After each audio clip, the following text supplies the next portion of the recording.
Hello, everyone, and welcome to your horoscope for the week of December the 18th till 24th, 2023. We have a really active and energetically a tumultuous sky.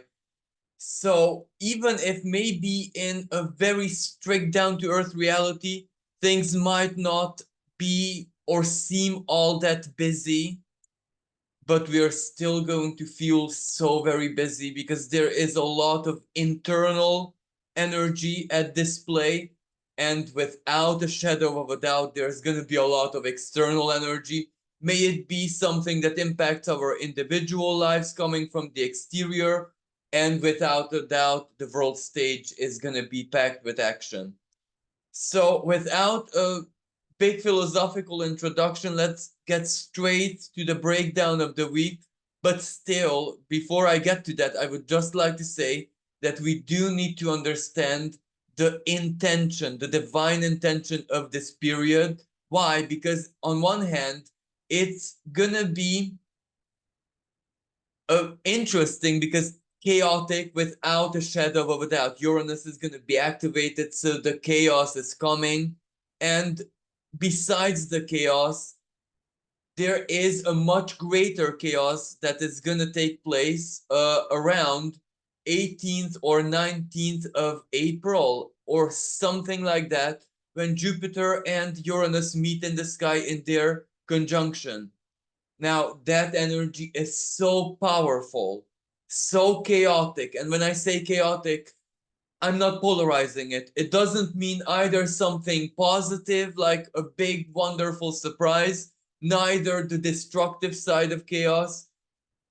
We have to wait and live it and see it, how it plays out.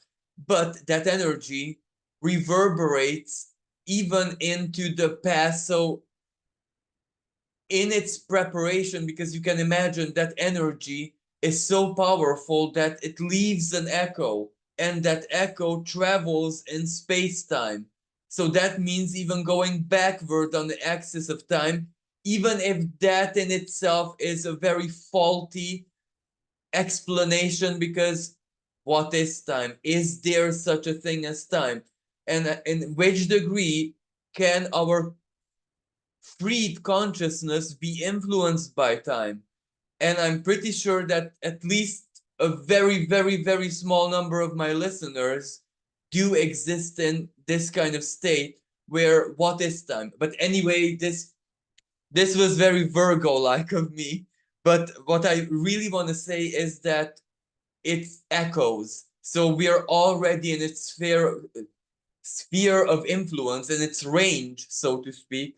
So this is why just another type of Uranian activation, and I'm talking about the quincunx that Uranus is going to be holding with Mars this week. So that energy will basically open the gate to that chaos to flow into our lives. So basically, this chaos is actually preparing us for stepping into our future, both individually and collectively. Now, why do I say this?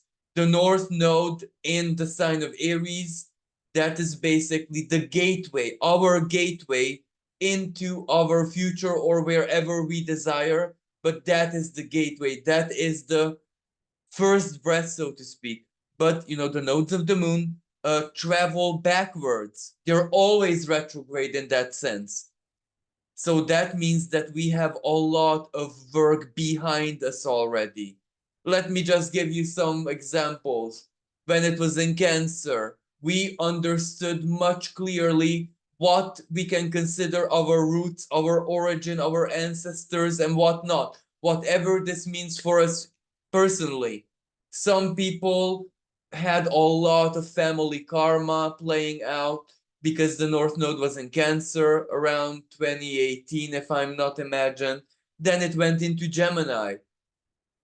That is where we understood, came to understand that what we speak about our Gemini, how we present ourselves to be on social media. So this is the upgrade of speech, where we project through different methods as well, technology, for example.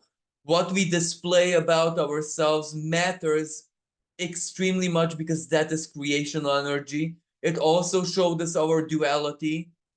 It also showed us the, how should I say, the lower mind's power, where our self-talk and how we immediately perceive reality, what angle we position ourselves into determines reality, what it means for us personally. Then it moved into Taurus.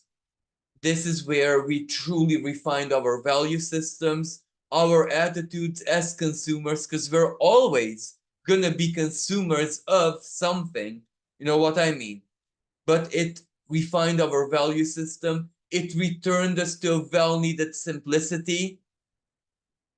So hence we understood how, in which way we can embody our deepest faith and values that much better.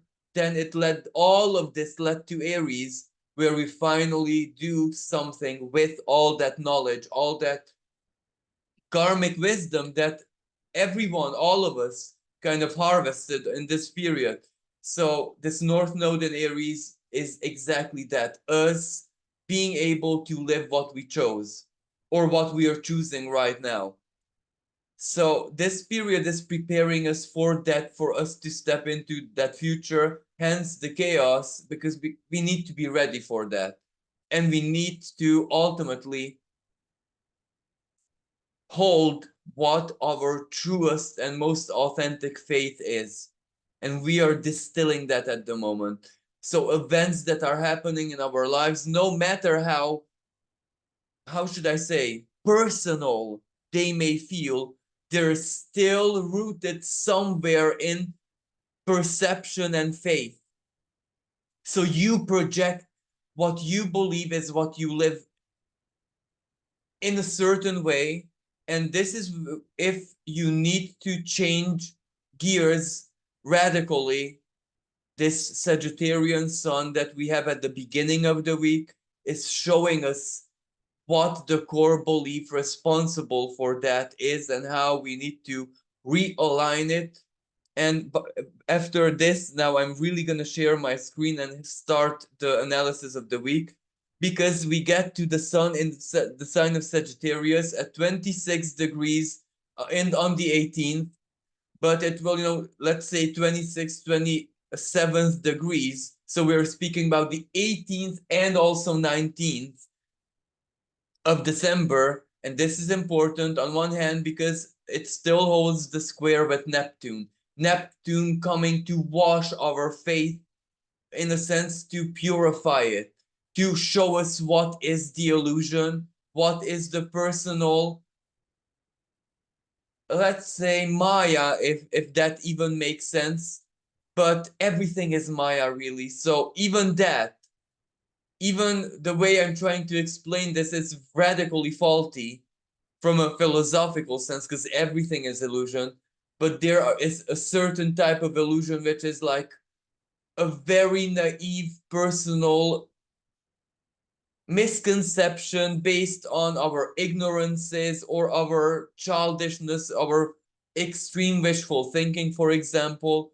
People who have a strong Pisces placement in their charts might have moments like this in life, for example, or people whose Neptune is aggressed by other strong planets or points also may have this experience in life. But anyway, that Neptune is highlighting what is which kind of Maya. What is the more divine Maya, which is like a trail of breadcrumbs leading us to something that the divine knows that is right for us by our own resonance, and what is just our, more shadowy illusions, if that makes sense.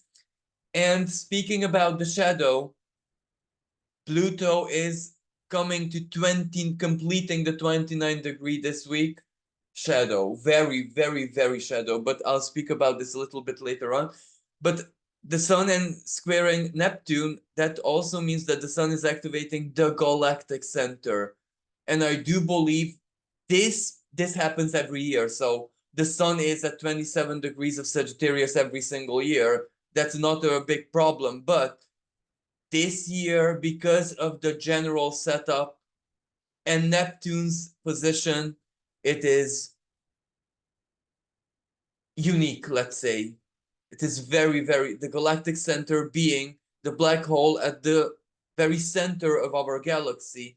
So the galactic uterus, basically the cauldron, where everything basically in a quantum sense, of course, is born, is determined, the course, the future of things are determined there. It is almost like the divine's microprocessor, local microprocessor for our galaxy. It filters, calculate.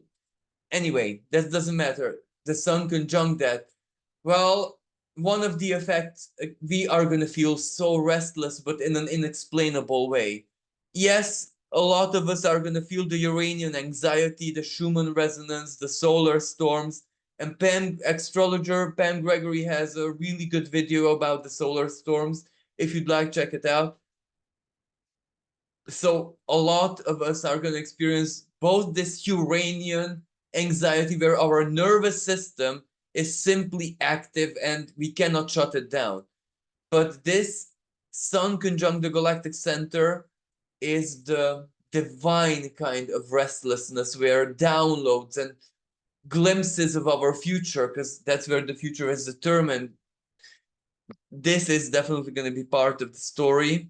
But at the same time, the moon all throughout this week is going to make very key movements.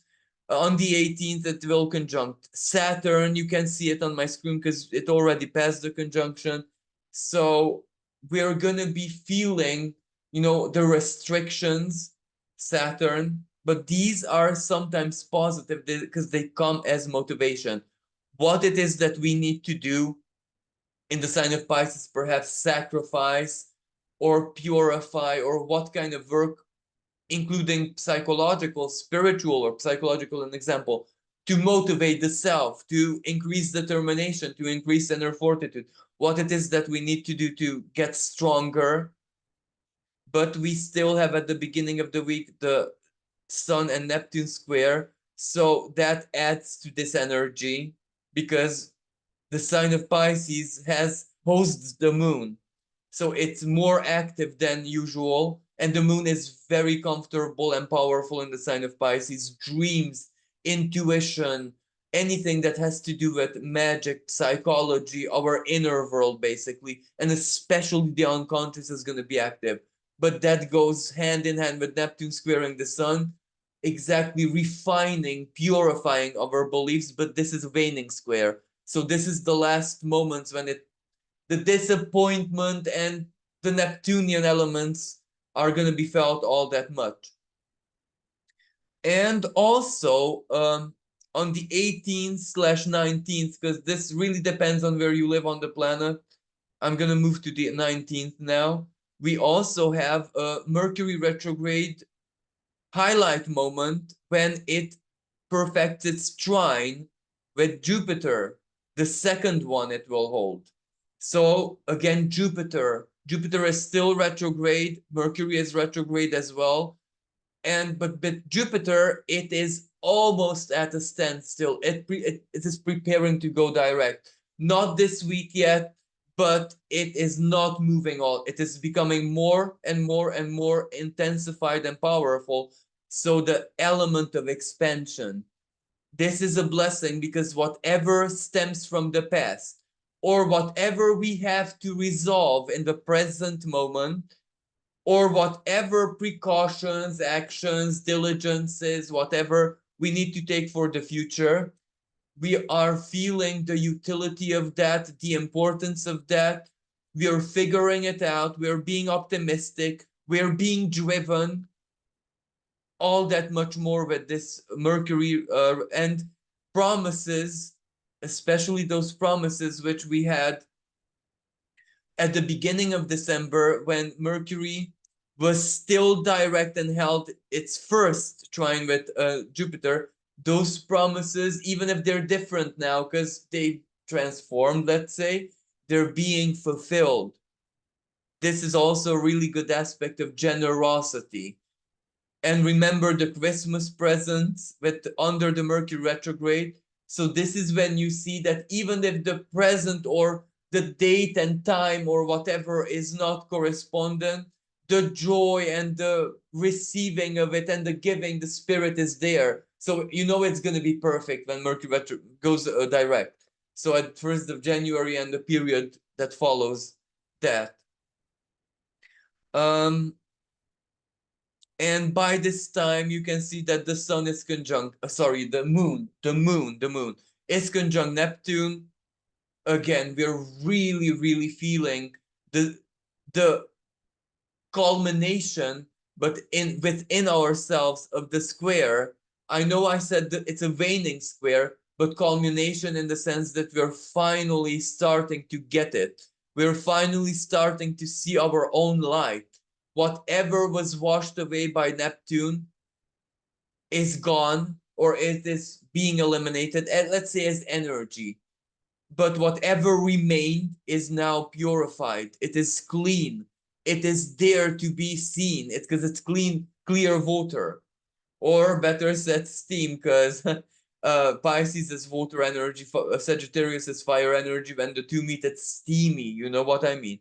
But this is when the steam is clearing and you see, you're starting to see, you're starting to feel it's not all that much disappointment anymore. You say, oh, I even appreciate that it happened the way it did, that I was disillusioned, or I no longer believe in this or that and that, or I see the greater truth in that and I accepted it. So this is quite a good energy. And again, Neptune, we're gonna feel compassionate. We're really gonna feel the spirit. And then we move on to the 20th. The 20th is really important because this is when the moon enters the sign of Aries. And on the 21st and also towards the 22nd, it will conjunct everything in Aries. So Chiron, the North Node, planetoid Aries. There's also another planetoid here which is conjuncting Salasha, so Neptune's wife. So we're really, really going to feel the motivation. Now, of course, in some situations, some parts of the world, it's going to be a very angry energy, the moon. The soul level anger, I've had enough. A very rebellious energy, moon conjunct Eris, a planetoid, a mythological figure responsible for uprising revolutions when people or a person or something just had enough. So it's a very, very eruptive energy. And also because by this time Mars is holding the quincunx with Uranus, getting to perfection. This eruption of either flames or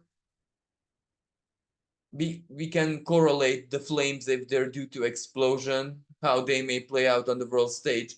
But they can also play out in other ways. Uranus is in Taurus, so earth events, earthquake, volcano, extreme weather phenomenon. So we can expect not just a symbolic, uprising or rebellion or tension or earthquake, but also quite a literal one. But in other, from a total different perspective, from a soul perspective, this is where you are being motivated. This is where you know your truth, your faith is distilled, you whatever you believe in is crystallized. You are also going through the lessons and the very strong practicality, down to earth, everyday practicality of Mercury retrograde season. What this Mercury asks you to do, where to pay attention, how to solve certain things, who it is that you can turn to and who it is that you can't turn to. And now that I spoke about can't turn to, exactly on this 20th is quite important and highlighted because this Mercury retrograde, and remember, when Mercury goes retrograde, it takes on the Loki energy, where it's a trickster, where it favors thieves, it favors the deception, it favors, you know, the tricks of the mind. It conjuncts a dwarf planet called Ixion, the father of all centaurs, who tried to rape a minor cloud goddess and was punished by Zeus.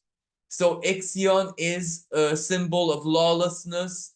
Ixion is a symbol of a different kind of rebel, you know, someone who laughs at the rules, someone who dares to disagree with rules and the hierarchy.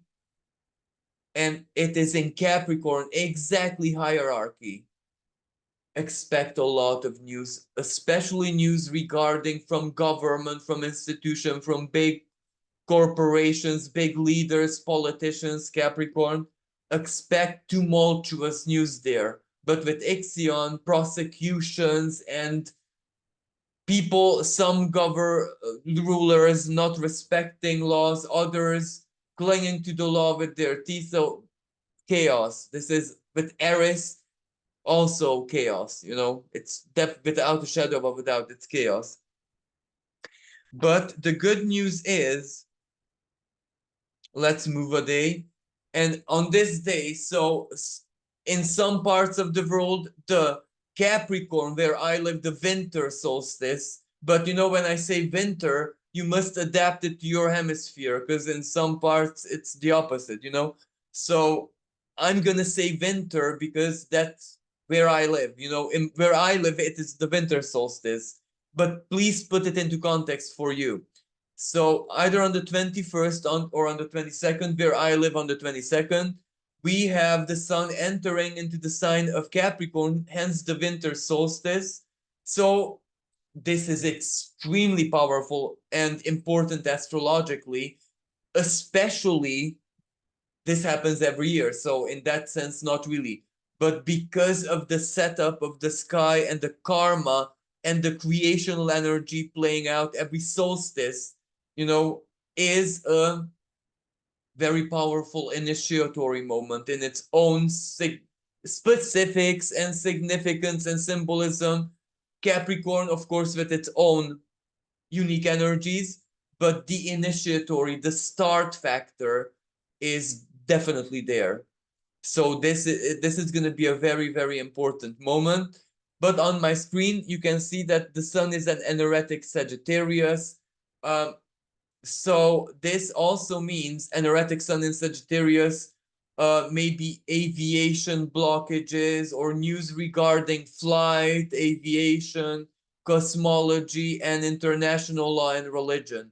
When the sun is at 29 degrees of Sagittarius, we usually see the religious fanaticism playing out and not the most beautiful way, let's say.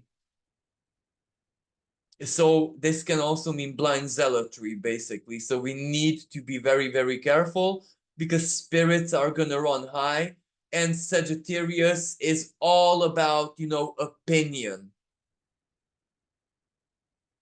I think I said enough. I think I said what needs to be said. But on this 21st, we have the perfecting of the Mars and Uranus quincunx. Now, a quincunx is chaotic by nature. It invites the unexpected. It invites the unseen, the unknown, the unanticipated into the uh, picture, so to speak. And Uranus is also chaos in itself. Sagittarius is a very volatile and quick energy.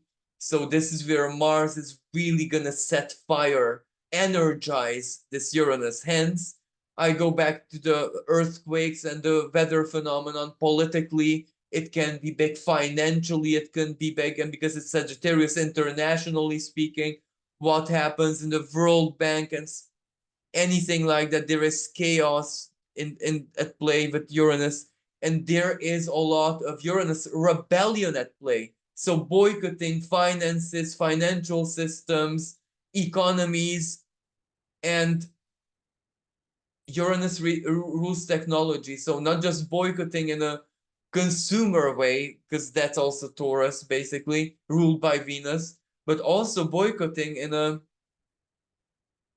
radical way, so to speak, with technology, with aggressive uh, propaganda. And why do I say this? Because Uranus is planet of technology, so it can use any kind of resource, even, sorry, psychological resources it can use.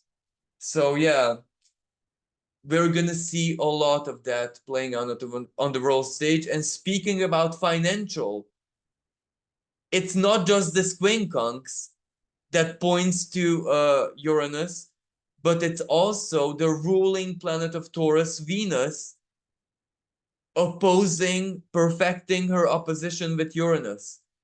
That's chaos, that's volatility. Financially speaking, we're going to be seeing an extreme roller coaster. That's how it's going to feel like. And this may also play out, but I do imagine on a much smaller scale in our individual lives. But one way that we can very clearly see this play out, Christmas expenses, but they're gonna be like really expensive. Or for some people, they're gonna be so generous that they can't even believe it. So Uranus comes with extremes, but individually speaking, especially, there is a lot of other ways this energy can play out, because Venus in Scorpio, very sensual, sexual energy. So unusual attractions, irresistible attractions, attracted to the rebel, attracted to someone who can do something to the extreme, attracted to the revolutionary type, attracted to the genius type, or attracted to the darker type, Scorpio. But anyway, this period is going to be very, very sexually charged, but in a chaotic and almost irresistible way. So anything that happens in that sense, you can imagine that it will definitely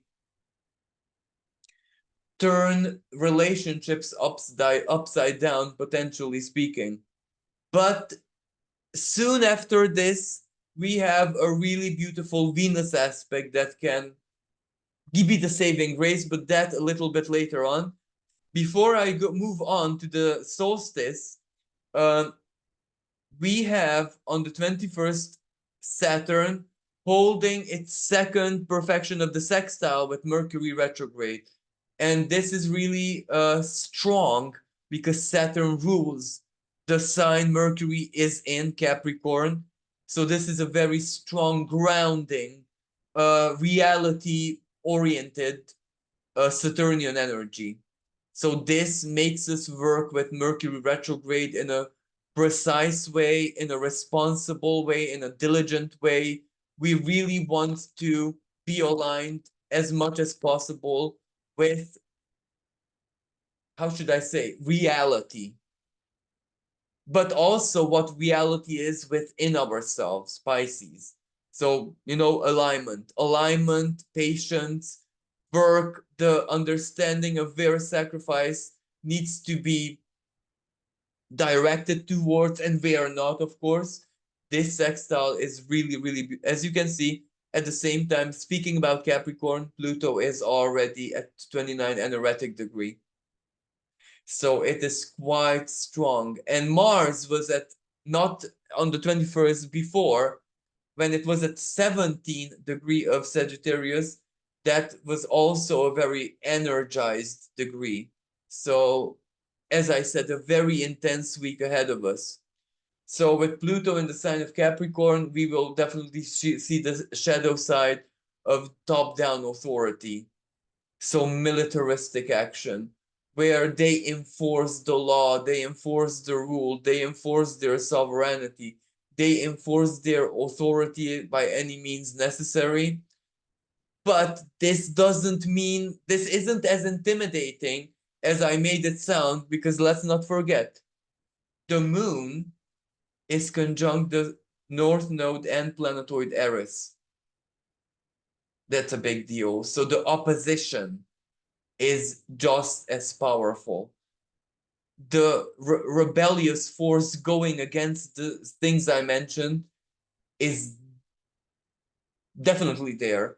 And if we necessarily want to look at it that way, planetoid Aries is further away from the sun, meaning that, and her orbit is much slower than Pluto's, meaning that from a Ptolemaic perspective, she is more potent, more influential. So you know what I mean? But we're definitely going to see the shadow side of top-down authority on this day. So let us move forward.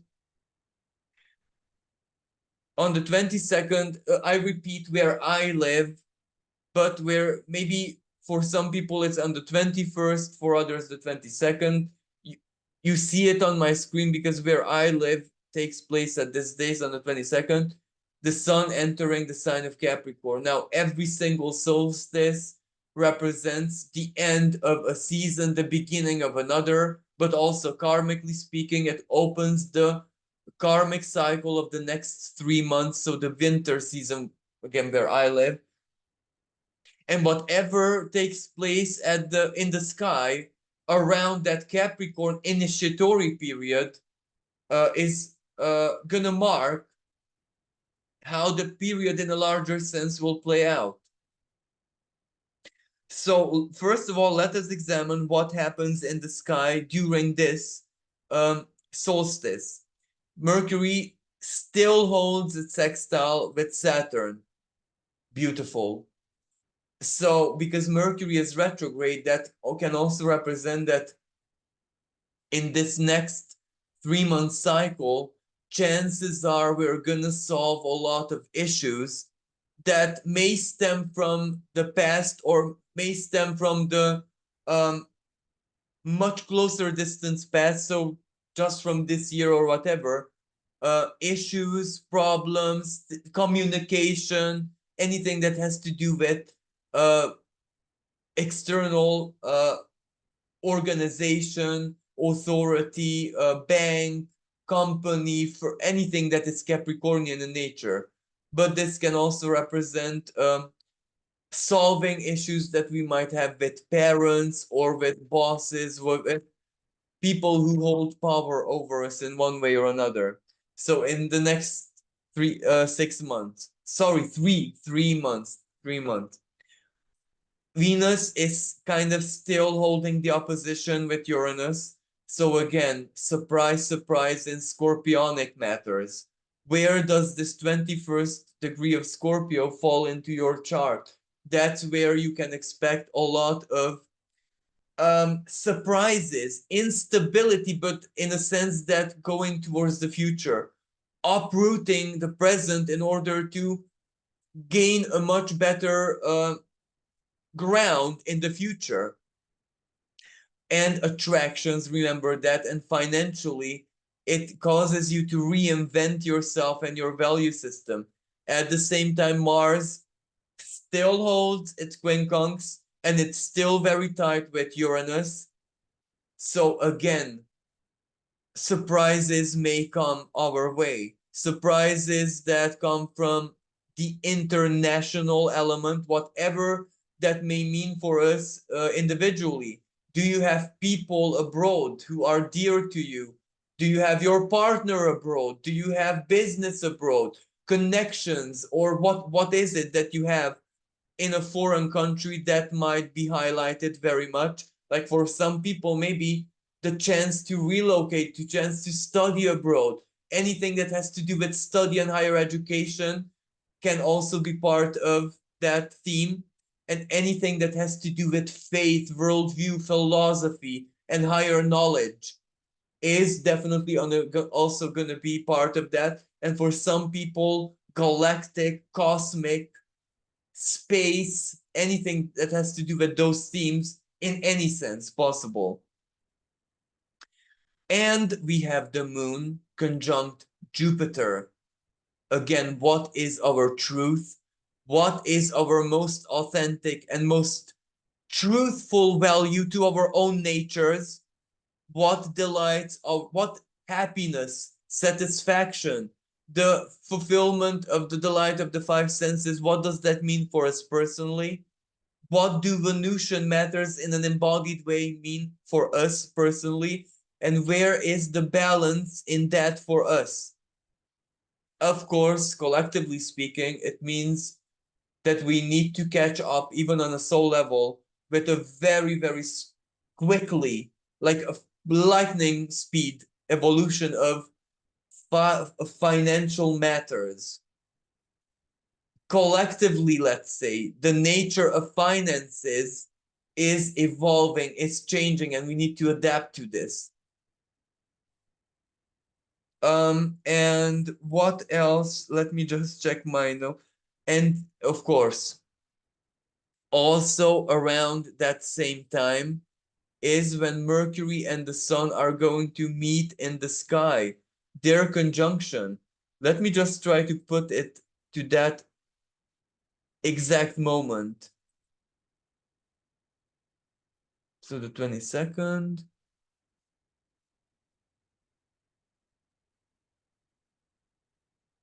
Is this? This will be close enough. Because the Sun is at 38 minutes and Mercury at 41 minutes. That's close enough. Both at 0 degrees of Capricorn. Now, this is super important because on one hand, it's part of the solstice. And on the other hand, whenever it is that the Sun and Mercury meet in the sky, it's a prophecy and clear sight aspect. Something comes to your understanding. You see something, you receive information, you receive a sense of direction. So, this also means that the period of the next 3 months, it's also going to do that to your life, to yourself, basically. A much clearer understanding of everything Capricornian nature in your life. So again, life path, individually speaking, that must be included. What is your effect on the collective, simply said? What is your soul? In which way is it influencing the collective reality? Your soul's contribution to the collective. And that's whatever role you, like, for example, don't associate it necessarily in a 3D way with a career. Someone's a mom, someone's a dad. That's the most, the core, the most important role of all, basically, to be a parent. That's the backbone, the structure, Capricorn of everything. So what is it? Like, or let me give you another example. A homeless person, you might think that how is that a life path? It is. It is in so very many ways, especially it is a more like a divine life path because the divine mirrors a lot of things through that person. And a lot of people are going to be impacted exactly on a soul level by simply seeing a person or any interaction. So it is like a divine mirror. And that role is very hard. So not everyone can fulfill that role.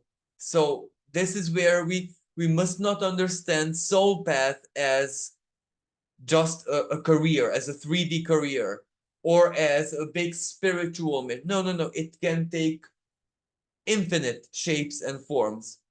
So, yes, the Sun meeting Mercury, you have an epiphany or a crystallization, a clarification in that sense as well, especially with things that have to do with the past. Maybe the theme is with Pluto, anoretic, that's what I wanted to say, in Capricorn, because at this moment, at the moment of this solstice, all three planets are in the sky, in the same sign, Capricorn. The Sun at critical 0 degree, Pluto at critical 29 degree. So this, and Mercury at critical degree as well, of course. So this is where it's almost like the universe beaming a light at showing us with the laser pointer how important the understanding and integration of these lessons are. Lessons, mercurial way, our understanding of what power, authority, And our impact on this means collectively, our impact on this, again, our individual soul path, but also in a Plutonian way, what it is that we have to surrender, eliminate, or even sacrifice in our lives for the sake of freedom. Now, I don't think I would exaggerate if this very celestial moment for some individuals out there are going to be the moments when they make the decision that I'm going to go off grid. I'm going to go farming. I'm going to live more naturally, not in the modern society way. This is going to be a moment when big life impacting decisions that will play out in 2024, of course, are going to be born in the minds and hearts and Pluto, even the unconscious of people.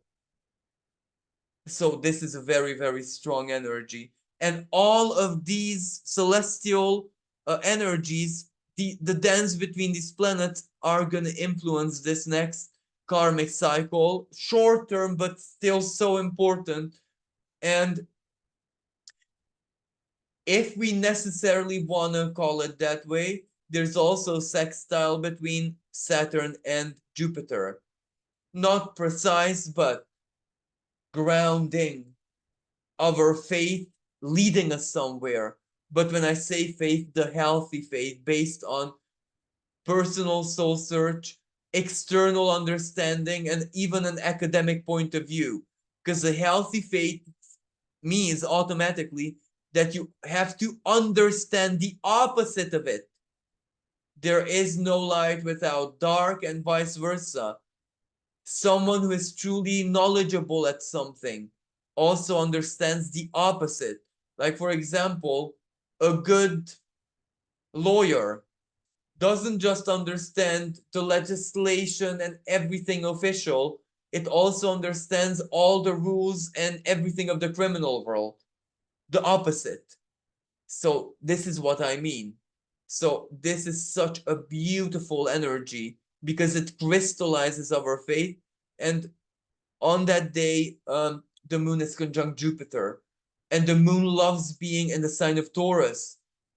So beautiful. Grounding on a soul level. Our true values burst forth. So again, and our true values are definitely going to burst forth April next year when we have the Jupiter and Uranus meeting.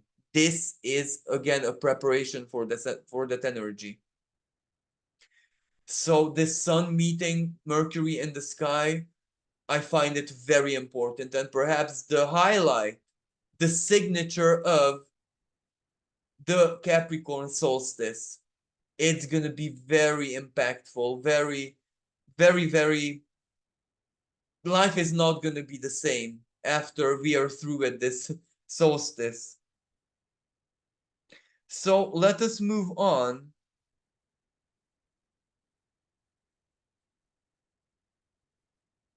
to the 23rd,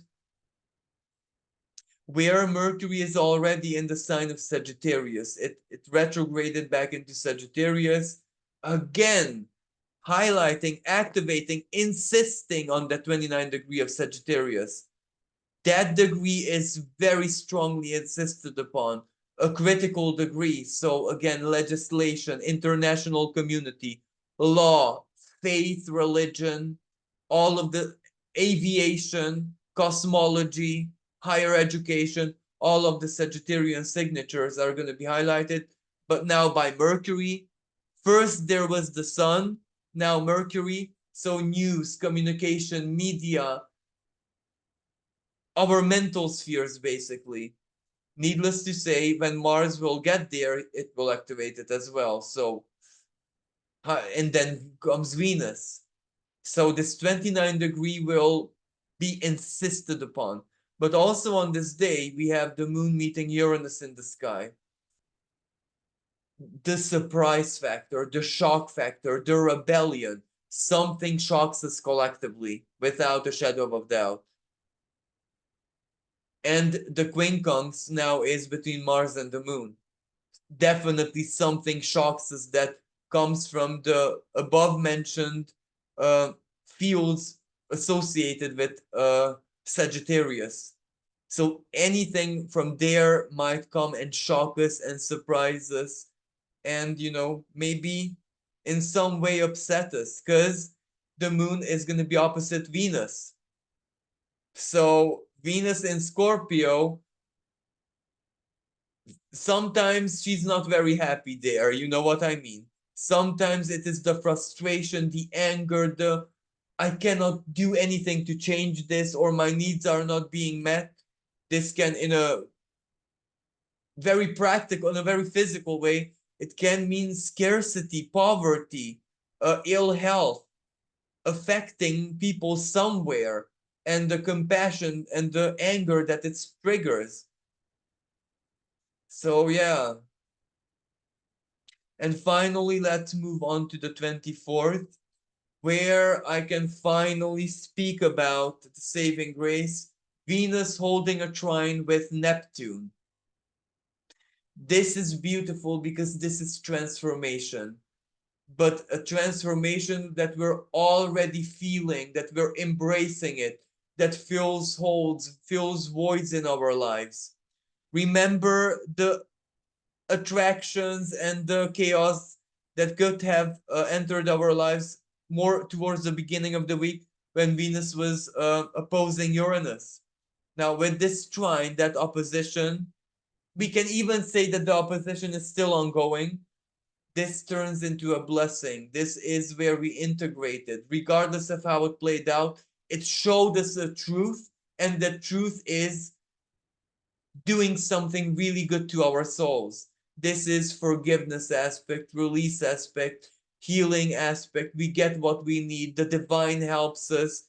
For artists, spiritualists, anyone working in the Neptunian fields, this is a major blessing, inspiration. It is really, really beautiful from so very many perspectives, especially compassion, the power of compassion, the power of love, the power of understanding, the power of sharing. Scorpio, sharing. This is also very powerful healing energy. What comes after we release heavier energies? What comes after purification? What comes after the purge? And at this moment, the sun holds a sextile with Saturn. How very beautiful. The activation, a really positive activation of Pisces. Sun sextiling Saturn means that our acts of compassion, our sacrifices, our attitude of maturity gets us somewhere. It works, it takes effect, it helps our lives in a rather practical sense. Goodwill gets a long way. And no, this is where the sun is illuminating the general characteristics of Capricorn. So it also has a lot of positive to it. And the sun is not alone in Capricorn. It has on one hand Pluto waiting to leave Capricorn on 29 degree, but it also has, as I said, dwarf planet Ixion. So exactly Ixion's highest example, highest expression is when we cannot follow laws and rules, legislation, orders from top-down authority, which are ridiculous or not truthful, not righteous to us personally, a rebellion. But we also have Kuawar, a very strong creational, primal creational energy. More specifically, the creational power of dance and song, sound vibrations. Capricorn, how resonance can change everything. The resonance, the vibe, as cliche and ridiculous as it sounds, the vibe matters so much. Like, let me give you an example. In a beehive, the humming, the vibe keeps the bees together as a colony harmoniously.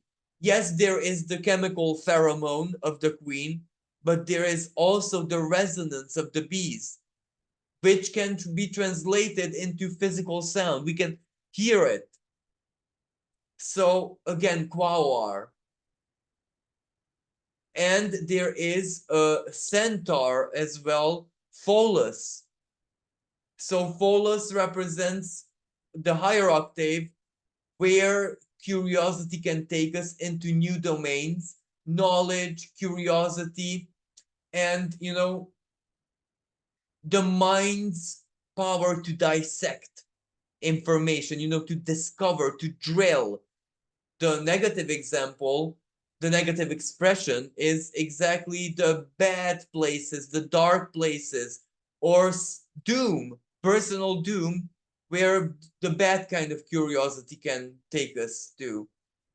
One of the examples is like sexual curiosity can lead in the worst case scenario to a sexually transmitted disease. Mercury retrograde is really affecting me, as I can see. It's affecting my speech. So that's Pholus. So there is quite a strong pack of energy in the sign of Capricorn. So this is also the moment of change, of transformation, and the upcoming elections in so very many places in the world will definitely mirror that. So yeah, but still, the highlight is on Venus trining Neptune. Such a beautiful energy. We can feel the divine's transformational alchemical power burning deep within us. We can feel how through our love, Venus, our vibe, our frequency, and please not in a clichéic sense, not in an empty context like in the modern spirituality, because the vibe and the resonance and the toxic positivity that usually comes along with, not in that sense, but in a much deeper embodied sense, the way we are embodying our faith and principles, and also Quaoar, the physical resonance, the physical humming, basically, that it gives us, truly influences reality out there. And this Venus, what we can do with love, with understanding, with divine, standing from a divine perspective. When I say love, it is not our specific type of love. Of course, not romantic love, not even attachment type of love. But when I say love, this has to be the highest octave, where we see everything from the sources, from the divine's point of view. Everything is just a creation.